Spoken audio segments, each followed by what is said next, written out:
Guys, welcome to my channel. আজকে একটা নতুন ভিডিও নিয়ে তোমাদের কাছে চলে এলাম। তো আজকে আমরা সাজুগুজু করে যাচ্ছি আমার মাসি শাশুড়ির বাড়ি, মানে মায়ের বোনের বাড়ি। তো চলো, তাই সকালবেলা রেডি হয়ে চা বিস্কুট কোনো রকম খেয়ে চলে এসেছি। তো তারপরে খিদে পাচ্ছিল, তাই জন্য গিয়ে এই কল্যাণী হাইওয়েতে পাশে গিয়ে একটা ধাবা ছিল। তো সেখান থেকে ভাবলাম খিদা পেয়ে গেছে, চলো আমরা যাই, গিয়ে খেয়ে নিই। তা আমি আমার হাজব্যান্ডই গেলাম, মা যায়নি। মা বললো আমি গাড়ি থেকে ওঠার নামা বেশি করব না, কারণ আমার হাঁটু ব্যথা হলে আর কি করা যাবে। তাই বাইরের দৃশ্য দেখতে দেখতে আমাদের ব্রেকফাস্ট চলে এলো, তরকা রুটি। আমি 2টো রুটি নিয়েছি, কারণ আর বেশি রুটি নিইনি। ওই খাচ্ছিল 4-5টা মতন, ওই খেয়ে নিয়েছে। আমি 2টো রুটি আমার এনাফ, ঠিক আছে, এর থেকে বেশি খেতে পারবো না। তো তারপরে আমাদের খাওয়া হয়ে যাওয়ার পরে আমরা তারপরে এই জায়গাটা আমার যাওয়ার খুব ইচ্ছা আছে, জানি না কবে সেটা হবে, সেটা গেলে তোমাদের অবশ্যই জানাবো। আর এখানে আমরা তার মাসির বাড়ি পৌঁছে গেছি, আর মাসির মেয়ে এখানে আমাদের নিতে এসেছিল। তো ওখানে গাড়িটা যাওয়ার জায়গা ছিল না, খুব খারাপ অবস্থা রাস্তাটার, তাই জন্য এই অটো করে আমাদেরকে নিয়ে আসতে হলো। তো চলো মাসির বাড়ি গিয়ে এইটুখানি রাস্তাটা আমাদেরকে হাঁটা পথে যেতে হবে। তো চলো গিয়ে তোমাদের সাথে তারপর কথা বলছি।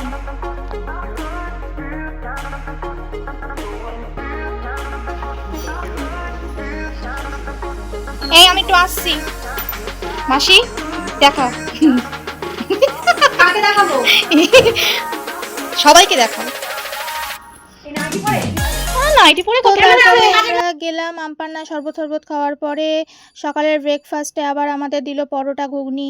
তারপর একটু রেস্ট নিয়ে তারপরে আমাদের দিল দুপুরে চিকেন বিরিয়ানি, মাসি নিজের হাতে করেছে চিকেন বিরিয়ানি আর চাটনি, খুব ভালো লেগেছিল খেতে। তো তারপরে আমি আর ব্লগ করিনি, পরে লাস্টে যাওয়ার সময় একটুখানি ঘুমিয়ে পড়েছিলাম, আর এখানে বাড়ি চলে যাব। তো এসেছিলাম গিয়ে মাসির মেয়ের পাকা কথা আজকে হয়েছে। তো তাদেরকে তো দেখাইনি, তারা মানে প্রথম, ওরা কি ভাববে না ভাববে, ওই জন্য আমি লজ্জায় আর ওদেরকে দেখাইনি। তো নেক্সট টাইম ওদেরকে তোমাদের অবশ্যই দেখাবো। তো এই যে বাড়ি যাচ্ছি, আর বাড়ি যাচ্ছি। তো চলো বাড়ি গিয়ে তারপরে রাস্তা দিয়ে হাঁটতে হাঁটতে তোমাদের সাথে কথা বলবো।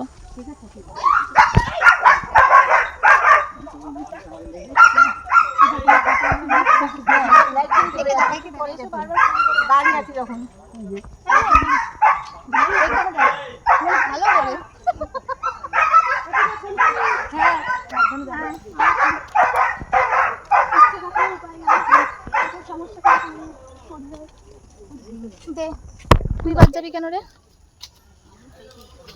আদৌ দেখা যাচ্ছে? হ্যাঁ, অফ করে দে। বল ভালো করে বলবি, বল। আর মনে পড়ছে না, কমেন্টটা বললি না? লাইক কমেন্ট শেয়ার সাবস্ক্রাইব সব কিছু। হ্যাঁ, রাস্তাটা আমি শুরুতেই দেখে দিয়েছি বাবা।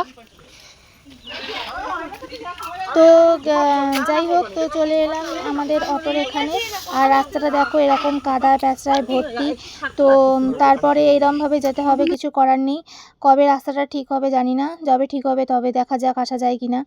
তো তারপরে আমরা গাড়িতে উঠে এবার যেতে যেতে দেখো এত সুন্দর লাগছে গাড়ির লাইনগুলো দেখতে, অসাধারণ। অনেকে বলে যে কলকাতার রাতের দৃশ্যটা খুব সুন্দর লাগে, সত্যি তাই। কলকাতা শহরের সকালের দৃশ্য থেকে রাতের দৃশ্যটা এত সুন্দর লাগে, সেটা বোঝাবার মতো নয়, যারা কলকাতায় থাকে তারাই সেটা জানে। তো তারপরে আমাদের গাড়িটা যেতে যেতে এইখানে রয়্যাল বেঙ্গল দেখা যাচ্ছে। এখানে আমারও আসার ইচ্ছা আছে, জানি না সেটা কবে পূরণ হবে। তো যাব একদিন, অবশ্যই যাব, সেটা তোমাদের সাথে শেয়ার করব, তোমরা সেটা দেখতে পাবে। তো আজকের মতন আমার ব্লগটা এখানে, আশা করি নেক্সট ব্লগে তোমাদের সাথে আবার নতুন করে দেখা হচ্ছে। তো ভালো লাগলে লাইক কমেন্ট শেয়ার এবং সাবস্ক্রাইব। টাটা।